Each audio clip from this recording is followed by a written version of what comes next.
Anda sedang mendengarkan suara profetis dari para nabi, hambanya.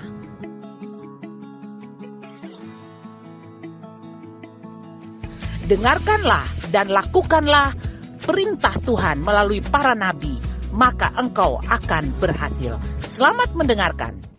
Saudaraku yang kekasih di dalam Tuhan, terima kasih untuk kesempatan saya boleh berdiri di hadapan saudara sekalian untuk menyampaikan kebenaran firman Tuhan. Saya percaya ini adalah waktu Tuhan.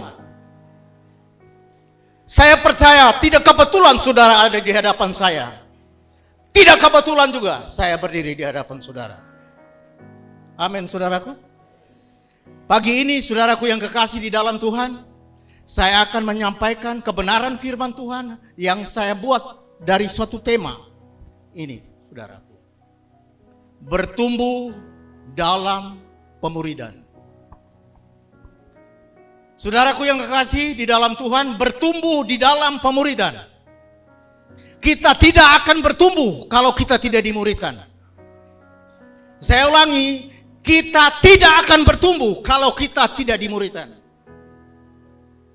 Kenapa saudaraku yang kekasih di dalam Tuhan, kita boleh bisa merenungkan. Kenapa Tuhan Yesus datang ke dalam dunia ini? Dia harus memanggil 12 murid. Kenapa tidak 1? Kenapa tidak 2? Tetapi 12. Ternyata saudaraku yang kekasih di dalam Tuhan, 12 murid, mereka menjadi soko guru dasar dari kerajaan Allah.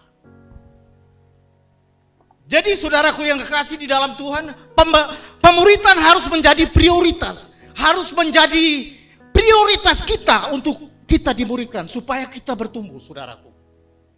Sebab kalau tidak, saudaraku yang kekasih di dalam Tuhan, dunia ini tidak akan bisa dimenangkan bagi Yesus.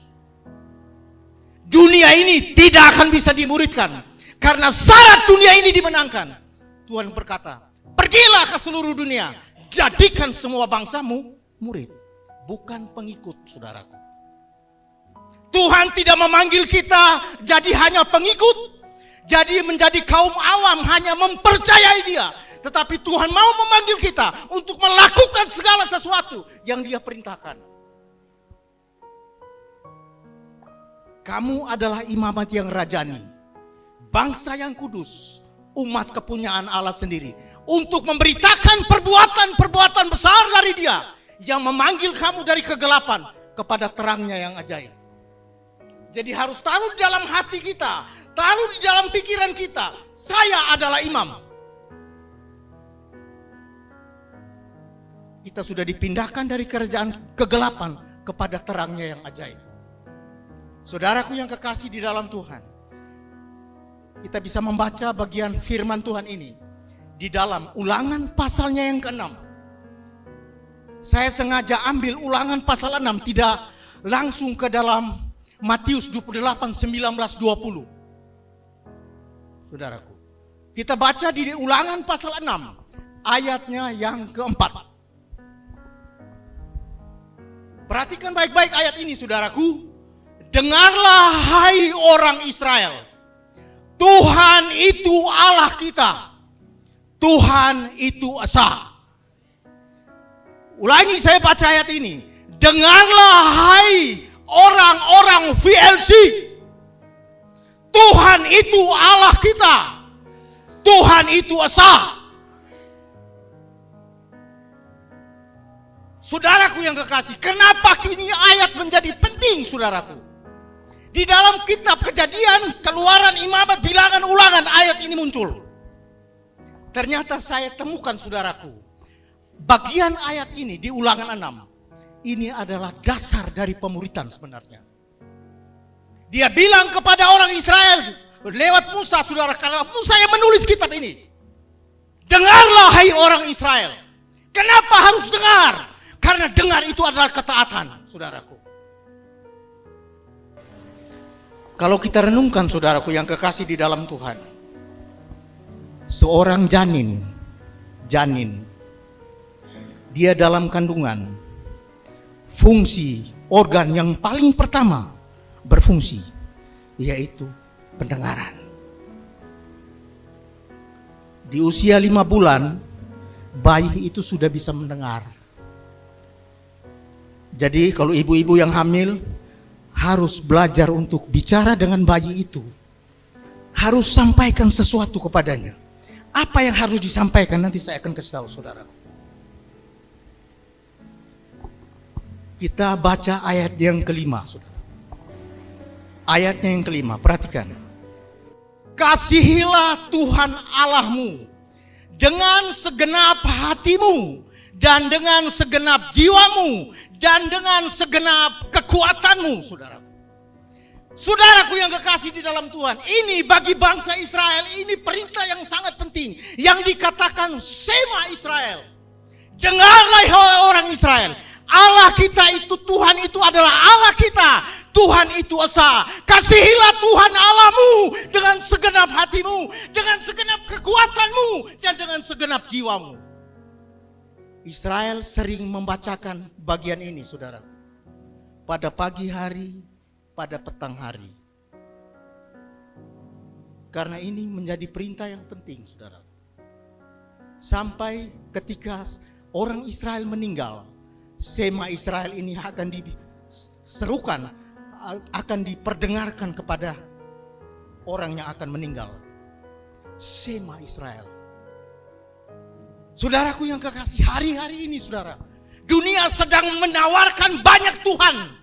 Itulah sebabnya kenapa dengarlah orang Israel, Tuhan itu Allah kita, Tuhan itu esa, Tuhan itu satu, Tuhan itu tidak ada yang lain selain Dia.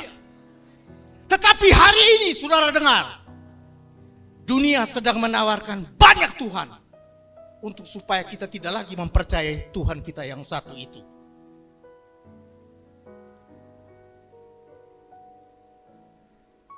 Teknologi menawarkan kita Tuhan, saudaraku. AI menawarkan kita sebagai Tuhan. Segala sesuatu kita dengar hari-hari ini, orang selalu mencari AI. Google selalu tanya teknologi. Padahal saudaraku yang kekasih di dalam Tuhan, teknologi bukan Tuhan. Tuhan kita hanya satu. Itulah sebabnya di dalam Yohanes 16 ayat yang ke-14 dikatakan, penghibur itu akan datang dan dia akan mengajarkan segala sesuatu kepadamu. Amin. Kita tidak tanya Tuhan lagi, saudara. Hari-hari ini Roh Kudus sudah jadi AI-nya kita, saudaraku. Sedikit-sedikit tanya AI, sedikit-sedikit sekarang hal-hal yang rohani kita selalu menanyakan teknologi. Padahal saudaraku yang kekasih di dalam Tuhan, Yohanes 14 ayat yang ke-26 berkata, jika penghibur itu datang, yaitu Roh kebenaran, dia akan membawa engkau kepada seluruh kebenaran. Dia akan memberitahukan kepadamu hal-hal yang akan datang dan hal-hal yang tidak engkau ketahui. Sedikit-sedikit tanya Tuhan, saudara, karena Dia Tuhan kita. Semua yang persoalan hidup kita, kita tidak bisa tanya teknologi. Tanya kepada Allah yang menciptakan hidup kita. Amin. Kemarin saya baru susun khotbah, saudaraku. Ada teman yang menawarkan AI aja. Saya bilang saya tidak terbiasa AI. Ada Roh Kudus. Saya tidak bisa mengkhotbahkan semua yang AI sampaikan. Saya hanya bisa mengkhotbahkan apa yang Tuhan sampaikan kepada hati saya untuk saya sampaikan kepada saudara. Saudaraku yang kekasih, kita baca ayat yang kelima, ayat yang keenam. Apa yang kuperintahkan kepada engkau hari ini, haruslah engkau perhatikan. Lanjut ayatnya, belum habis, koma di situ. Haruslah engkau mengajarkannya berulang-ulang kepada anak-anakmu, membicarakannya apabila engkau duduk di rumahmu, apabila engkau sedang dalam perjalanan, apabila engkau berbaring, apabila engkau bangun. Saudara, kalau kita baca ayat ini, Ini sebenarnya tentang pemuritan. Amin. Mengajarkan berulang-ulang, itu pemuritan, saudara. Dan kalau kita membaca ayat ini, konteksnya adalah apa, saudaraku? Keluarga. Pada saat engkau duduk, betul? Pada saat engkau dalam perjalanan, pada saat engkau tidur, pada saat engkau bangun. Di mana lagi kalau bukan di rumah? Kalau konteks ini dipakai untuk gereja, saudaraku, pasti engkau juga tidur di sini pasti. Tidur bangun di gereja, saudara. Amin. Jadi saudaraku yang kekasih, saya temukan inilah yang disampaikan oleh Musa kepada bangsa Israel. Shema Israel. Pagi tadi saya mempersiapkannya dan saya nyanyi lagu Shema Israel. Saya nikmati luar biasa. Shema Israel Adonai Elohenu. Shema Israel Adonai Ehad. Dengar hai jiwaku, Tuhanmu itu Allah. Kalau yang tahu nyanyi. Dengar hai jiwaku, Tuhanmu itu esa. Sama-sama. Kasihilah Tuhanmu dengan segenap hatiku. Kasihilah Tuhanmu dengan segenap jiwaku. Saudaraku yang kekasih di dalam Tuhan, Shema Israel diulang kembali di perjanjian baru. Matius menulis, Markus menulis, Lukas menulis. Kasihilah Tuhan Allahmu dengan segenap hatimu, dengan segenap kekuatanmu. Itu adalah perintah yang pertama dan utama. Dan perintah yang kedua, kasihilah sesamamu manusia seperti dirimu sendiri. Shema Israel diulang kembali, saudara. Di Matius 22 ayat yang ke-37. Markus 10 ayat yang ke-30. Lukas 12 ayat yang ke-27. Saudara bisa baca. Ulang kembali Shema Israel, ulangan 6 ayat 4 sampai yang ke-6. Amin, saudaraku. Menarik ya? Menarik, saudaraku. Saudaraku yang kekasih, inilah pemuritan, saudara. Kita mau ajar orang yang kita muridkan itu apa, saudara? Selain takut akan Tuhan, tidak ada yang lain. Salomo dalam seluruh kemegahannya, orang yang paling kaya, paling hebat, paling luar biasa.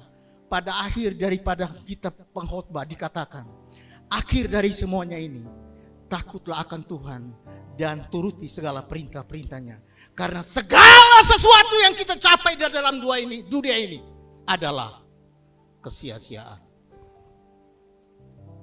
Sia-sia. Kemarin saya coba membaca kitab Amsal. Kesia-siaan hidup, misteri tentang waktu, segala sesuatu ada waktunya, kekayaan adalah sia-sia, semua sia-sia, saudara. Satu saja yang penting, kasihilah Tuhan Allahmu dengan segenap hati, tidak ada yang lain, saudara.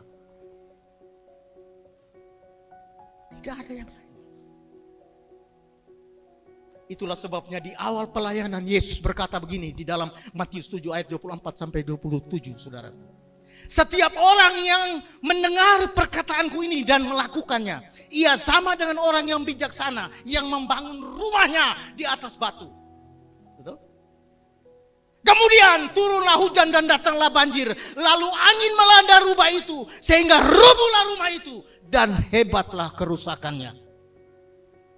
Matius 7 ayat 24-25, saudara. Rumah adalah bicara hidup kita. Kita mau bangun hidup kita nih di atas dasar apa, saudaraku? Kita harus membangun rumah hidup kita di atas batu karang, yaitu Yesus Kristus itu sendiri. Kita tidak bisa membangun rumah hidup kita di atas pasir. Dunia akan menawarkan kita pasir dalam hidup kita. Untuk kita meletakkan dasar hidup kita. Sehingga Yesus menawarkan, bangunlah rumahku di atas batu. Akan ada goncangan. Hari-hari ini mungkin kita dengar gempa Flores. Segala sesuatu akan digoncangkan. Sehingga tinggal tetap apa yang tidak tergoncangkan. Amin, saudara. Kita lanjut, saudara. Nah, perhatikan. Sesudah Musa, hamba Tuhan itu mati, saudaraku. Di dalam Kejadian, Keluaran, Imamat, Bilangan, Ulangan, kita masuk ke dalam kitab Yosua. Sesudah Musa, hamba Tuhan itu mati, berfirmanlah Tuhan kepada Yosua bin Nun, abdi Allah itu. Setelah Musa, saudara, dia masih memuridkan satu, Yosua dan Kaleb. Betul? Ketika Musa mati, digantikan oleh Yosua, saudara. Amin. Kemudian kita akan masuk ke dalam kitab apa? Kitab Rut. Kemudian masuk kepada hakim-hakim, saudara. Perhatikan di zaman Yosua, saudaraku, ketika dia mati, bangkit angkatan yang kemudian yang tidak mengenal Tuhan. Kita baca di dalam, saudara. Hakim-hakim pasal 2 ayat yang ke-10. Ayat ini sangat menggetarkan saya, saudaraku. Setelah seluruh angkatan itu dikumpulkan kepada nenek moyangnya, bangkitlah sesudah mereka itu angkatan yang lain, saudara. Yang tidak mengenal Tuhan ataupun perbuatan yang dilakukannya bagi orang Israel, saudara. Jadi setelah Musa mati, kemudian Yosua memimpin. Yosua mati, tidak ada lagi, saudara. Bangkit angkatan yang lain yang tidak mengenal Tuhan. Saya renungkan ayat ini, saudaraku. Ini problemnya sebenarnya karena tidak dimuridkan. Saudara, kita bisa renungkan, saudara. Hari-hari ini kita mengasihi Tuhan. Kita mengasihi Tuhan dengan segenap hati. Kita cinta Tuhan luar biasa. Pertanyaannya, setelah kita mati, apakah anak-anak kita juga tetap mengasihi Tuhan? Dengan kondisi sukar sulit teknologi yang luar biasa seperti ini, saudara. Sehingga di Hakim-Hakim 2 ini ditulis, saudara. Setelah angkatan itu semua mati, bangkit angkatan yang lain yang tidak mengenal Tuhan dan perbuatan-perbuatan yang dilakukannya bagi orang Israel. Takut, saudara.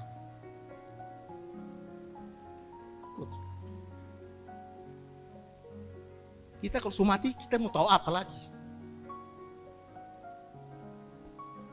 Kita mau tanya orang mati juga kan, mau jawab apa? Kalau sudah mati kan? Nanti bagaimana lupa anak-anak kita tidak tahu. Itulah sebabnya di saat kita hidup, kita dengar ayat ini dan kita mempersiapkan generasi yang kemudian menggantikan kita. Seperti Musa mempersiapkan Yosua. Setelah Hakim-Hakim, saudaraku, kita akan masuk ke 1 Samuel. Ya, 1 Samuel, 2 Samuel dan raja-raja. Saudaraku, setelah Musa mati, saudaraku, kemudian Yosua menggantikan Musa, saudaraku. Setelah Yosua mati, Tuhan angkat hakim-hakim yang memerintah bangsa Israel. Bangkitlah Barak, bangkitlah Deborah, bangkitlah Simpson, bangkitlah Yefta, bangkitlah Gideon, saudaraku, untuk menjadi hakim atas bangsa Israel. Setelah hakim-hakim, saudaraku yang kekasih di dalam Tuhan, masuk ke Samuel. Tuhan angkat Nabi Samuel. Karena Israel tidak menghendaki raja, saudara, tidak menghendaki Tuhan memimpin, dong minta raja kepada Samuel. Diangkatlah Saul. Saul hidup tidak berkenan kepada Tuhan, Tuhan angkat Daud. Amin. Setelah Saul, saudaraku, dan sebagainya, setelah itu tidak ada lagi. Kita masuk ke raja-raja. Tuhan bangkitkan Nabi Elia menjadi hakim atas bangsa Israel. Luar biasa Elia, dia masih mempersiapkan seorang, yaitu Elisa, saudara. Saya membaca kisah Elisa, saudara, luar biasa. Ketika saudaraku yang kekasih di dalam Tuhan, Elia berjalan, saudaraku. Amin. Dia melihat Elisa, saudaraku. Dia membuka jubahnya, saudara. Dia melemparnya kepada Elisa, saudaraku. Kemudian Elisa bilang begini, Tuanku Elia, izinkan aku mencium ayahku dan ibuku. Setelah dia mencium ayah dan ibunya, dia kembali ke tempat pengirikannya, saudaraku. Dia waktu itu, dia sedang apa? Dia sedang membajak dengan 12 pasang lembu. Dan pasang lembu yang ke-12 itu dia yang pegang pasang lembu yang terakhir, saudara. Dia datang ke situ, saudaraku. Dia potong lembunya, kayunya dipakai jadi sebagai perapian, saudara, untuk dipersembahkan kepada Tuhan. Dia tinggalkan, dia mengikuti Elisa, saudara. Elia, saudara. Coba kita baca ayat ini, saudara. Setelah itu dipungutinyalah Elia yang telah terjatuh itu, jubah Elia yang telah terjatuh itu. Lalu ia berjalan hendak pulang dan berdiri di tepi sungai Yordan. Jadi kalau kita membaca, saudaraku yang kasih, riwayat pemuritan hanya sampai ke sini. Tidak ada lagi, saudaraku. Di raja-raja, 1 raja-raja, 2 raja-raja, saudaraku. Yeremia, Yesaya, Yeremia, Tuhan, ratapan, ya, semua tidak ada. Sampai nanti kita akan muncul di kitab Matius. Jadi kenapa saya sengaja menggambarkan ini menjadi penting supaya kita sungguh-sungguh memperhatikan ini, saudara. Mazmur, Amsal, Pengkhotbah, Kidung Agung, sudah? Amin. Segala macam, saudaraku, lewat. Amos, Yosua, Yehezkiel, Yunus, Mika, Nahum, Yefanya, Obadya, Zakaria, Maleki terakhir kitab. 36 kitab. Hanya catatan pemuritan, hanya Musa memuridkan Yosua, Elia memuridkan Elisa. Setelah itu tidak ada lagi, saudara. Kita baca selanjutnya. Kita masuk ke dalam kitab Matius, saudaraku. Ya. Ia menetapkan 12 orang untuk menyertai dia dan untuk diutusnya memberitakan Injil dan diberinya kuasa untuk mengusir setan. Yesus datang, dia tidak langsung memberitakan Injil, saudara. Dia ambil 12 murid. Merekalah yang menggantikan dia. Kemudian kita baca selanjutnya, saudara. Tak lama setelah itu, Yesus berjalan berkeliling dari kota ke kota dan desa ke desa memberitakan Injil Kerajaan Allah. Ke-12 muridnya bersama-sama dengan dia. Angkat murid-murid memberitakan Injil dari kota ke kota, dari desa ke desa. Sudah berapa kotakah murid-murid di hadapan saya sudah lewati? Sudah berapa desakah yang kita sudah lewati, saudaraku? Sudah berapa lamakah engkau dimuridkan? Saya terbakar dengan ayat ini, saudara. Yesus, dia pilih 12 murid. Kita lanjut, saudara. Perhatikan. Kepadaku telah diberikan segala kuasa di sorga dan di bumi. Ayat ini kita jangan lewati, saudara. Banyak kali kita hanya memperhatikan. Karena itu pergilah. Kita tidak membaca ayat ini, saudara. Kepadaku telah diberikan segala kuasa. Apapun kuasa di sorga dan di bumi ada di tangan Yesus. Kuasa itulah yang diberikan pada saya dan saudara. Dikatakan, pergilah, jadikanlah semua bangsa murid. Jadi saudaraku yang kekasih di dalam Tuhan, Tuhan tidak panggil kita untuk jadi pengikut. Tuhan tidak memanggil kita untuk menjadi rombongan, memeriahkan atau menjadi ramai, saudaraku. Tuhan memanggil kita untuk menjadi murid.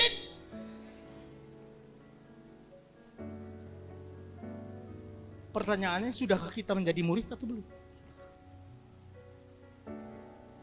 Karena itu pergilah ke seluruh dunia.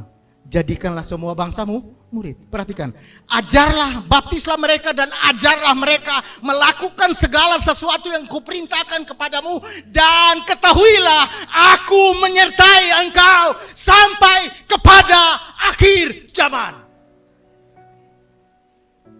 Kita mau cari apa lagi, saudaraku? Saya sangat percaya orang yang memberitakan firman akan hidup oleh pemberitaan itu. Akan hidup oleh pemberitaan itu, saudara. Ini pemberitaan, saudara. Harus muridkan. Kita punya anak-anak di rumah, sudahkah kita dalam perjalanan berbicara kepada mereka? Pada saat kita duduk dengan mereka di rumah, atau pada saat kita dalam perjalanan, pada saat kita tidur dan bangun. Kalau kita punya anak-anak di rumah, saudaraku yang kekasih, mungkin usia tertentu saja kita masih bisa tidur dengan mereka. Ada waktunya. Tapi kalau itu waktu kita lewati, kesempatan itu terbuang. Kita tidak punya kesempatan mengajarkan Shema Israel kepada mereka. Luar biasa, saudara. Kita lanjut, saudaraku. Merespon amanat agung Yesus ini, saudaraku, untuk menjadikan semua bangsa murid dan ajarlah mereka. Victory Life Community melakukan 4 legasi. Yang pertama, saudara, legasi secara holistik, artinya secara menyeluruh, yaitu karakter, kesehatan, ekonomi, dan dampak sosial. Yang pertama, saudaraku, Kupang Wise atau pendidikan. Nah, membentuk pikiran dan membentuk karakter. Nah, perhatikan, sehingga apa, saudaraku? Kita menjawab kembali di ulangan yang ke-6 tadi, saudaraku. Hakim-Hakim 2 ayat yang ke-10. Akhirnya apa, saudaraku? Bangkit sesudah kita, angkatan yang mengenal Tuhan, ataupun perbuatan-perbuatan yang dilakukan bagi orang Israel, bagi saya dan saudara. Menjawab Hakim-Hakim 2 ayat yang ke-10. Supaya jangan bangkit angkatan yang lain yang tidak mengenal Tuhan. Itu sebabnya pendidikan karakter ini sangat penting. Shema Israel harus sering diajarkan kepada mereka. Tuhan itu esa, Tuhan itu Allah kita. Kasihilah Tuhan Allahmu dengan segenap hatimu, dengan segenap kekuatanmu, dengan segenap jiwamu, dengan segenap akal budimu, saudara. Itu berita itu saja yang penting, saudara. Kebenaran ini, saudaraku yang kekasih dalam Tuhan, sebenarnya dicuri oleh kaum sepupu kita. Kalau bayi mereka lahir, saudaraku, mereka selalu membisikkan sesuatu ke telinga anak-anak yang baru dilahirkan. Saya tidak usah sebut apa yang disampaikan ke telinga mereka. Seharusnya kita orang percaya juga harus memberitakan itu, saudaraku. Ketika anak lahir, sampaikan Shema Israel ke telinga mereka. Supaya anak-anak kita itu dari pendengaran pertama dia sudah dengar. Tuhan itu Allah kita. Tuhan itu esa. Kasihilah Tuhan Allahmu dengan. Dia sudah dengar dari kecil, saudara. Jangan pendengaran yang dari dunia, saudara. Saya curiga begitu, saudara. Dan saya baca buku beberapa memang begitu, saudara. Kenapa orang Israel, orang Kristen tidak melakukannya, saudara? Bayi kita dilahirkan, kita hanya tepuk pantat, kemudian kita gendong-gendong. Kita tidak mengerti kebenaran ini, saudara.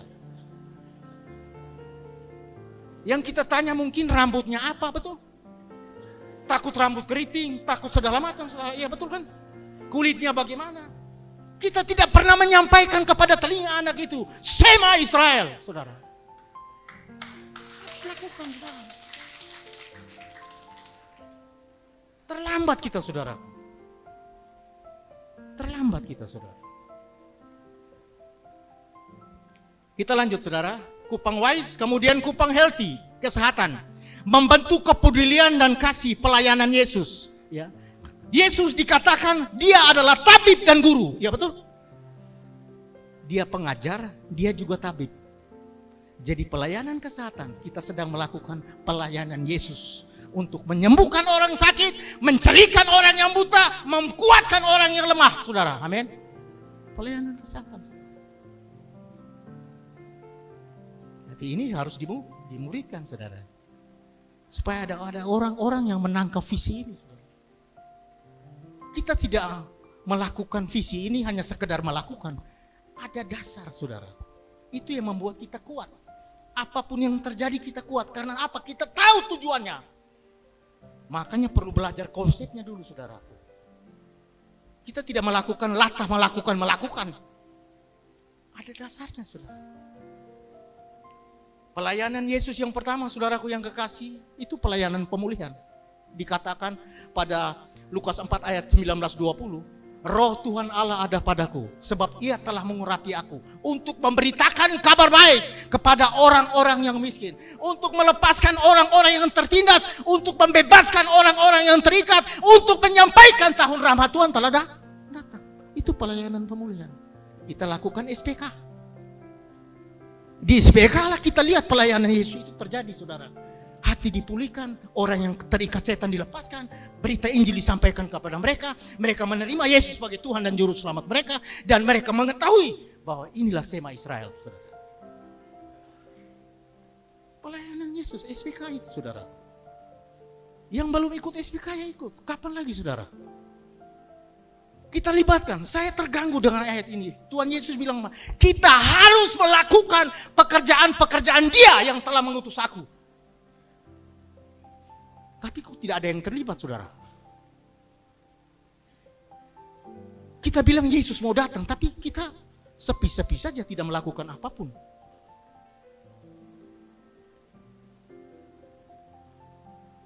Kita harus lakukan sesuatu, saudara. Sebelum segala sesuatunya akan berakhir. Saya ingat itu Pengkhotbah 12 ayat 1. Ingatlah penciptamu pada masa mudamu. Yang saya omong di hadapan saudara, sebenarnya khotbah ini saya mau sampaikan ke youth. Tapi di hadapan saudara saya ini, saudaraku, bukan orang-orang muda lagi, saudara.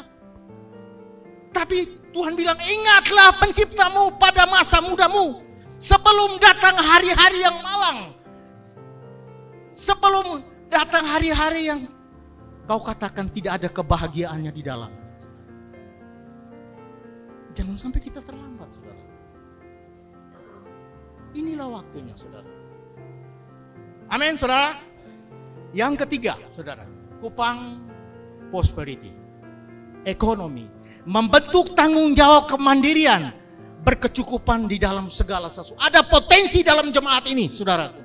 Itu yang harus dikembangkan supaya kita tidak berkekurangan dalam segala sesuatu. Bahkan kita menjadi berkat bagi orang lain. Amin. Yang terakhir, saudara, Kupang Go, transportasi, membentuk jiwa misi, penginjilan, pengutusan untuk kita pergi, saudara. Pergi bukan jauh-jauh, pergi ke rumah kita duluan, saudara. Pergi ke kampung-kampung sekeliling kita. Temui orang-orang yang kita bisa temui untuk memberitakan Injil Kerajaan Allah. Kita menyampaikan tahun rahmat Tuhan telah datang, Tuhan Yesus mau datang. Jangan berpangku tangan, lakukan segala sesuatu sebelum kita dipanggil pulang. Amin. Kita lanjut, saudaraku. Yang sasaran yang dicapai Kupang Wise menyiapkan murid Kristus yang berkarakter secara konsisten melalui sekolah komunitas Kristen Tunas Bangsa Kupang. Jujur, saudaraku, setelah pensiun saya fokus di sini, saudara-saudara. Saya membuat satu kurikulum, saudaraku, kurikulum karakter. Tapi saya ganti namanya menjadi apa? Sema Israel. Saya sudah sebagian besar menyelesaikan itu, saudara. Karena ini dasar dari semua, saudara. Karakter apapun terikat dalam hukum ini, saudara. Kasihilah Tuhan Allahmu, kasihilah sesamamu manusia seperti dia. Tidak ada hukum lain yang tergantung di situ, saudara. Hanya hukum itu, saudara. Lanjut, saudara. SPK, sekolah pengajaran kursus pemuridan, follow up, kita perlu follow up, mentoring, evaluasi, dan saudaraku yang kekasih, nanti perhatikan secara teknisnya bagaimana kita memuridkan. Inilah yang Paulus katakan, ini yang kupergumulkan. Ini yang kupergumulkan siang dan malam. Supaya orang-orang yang saya muridkan, mereka menjadi serupa dan segambar dengan Yesus, saudara.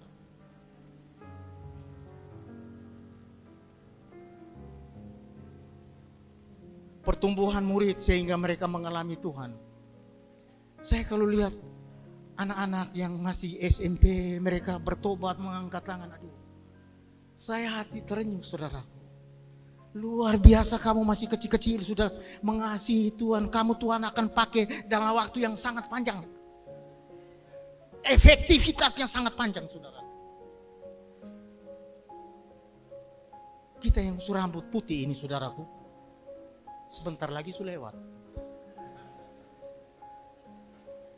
Yang kita harus pikirkan, siapkan generasi yang kemudian dengan pemuritan. Kita bisa lihat dari rumah kita, saudara. Dari rumah kita pemuritan. Harus dari rumah kita. Suami memuridkan istri, istri memuridkan suami, saudara. Jadi pemuritan itu tidak siapa yang bos di situ, tidak. Pemuritan itu kita saling belajar, saudara. Kita bisa belajar dari anak kecil, saudara. Kita bisa belajar dari orang gila, saudara. Kita bisa belajar dari segala sesuatu, saudara. Jadi kita jangan terlalu bangga, oh saya ini pemurid, kau saya punya murid. Kita bisa saling belajar, saudara. Tidak semua karakter kita sudah penuhi, kita sudah capek dalam hidup kita. Kemudian siapa yang kita mau, figur yang kita mau, bukan pemimpin. Figur kita Yesus, kita bawa mereka ke Yesus. Bukan bawa mereka ke diri kita. Itu bukan pemuritan, saudara. Itu kita membuat kultus. Sehingga nanti di perjanjian baru itu kita lihat, ini ada kelompok Petrus, ini kelompok Kefas, kelompok Paulus. Tidak begitu, saudara. Itu bukan pemuritan. Kita bawa murid-murid yang kita bina, bawa mereka kepada Yesus. Dan kita berjalan bersama-sama kepada Yesus.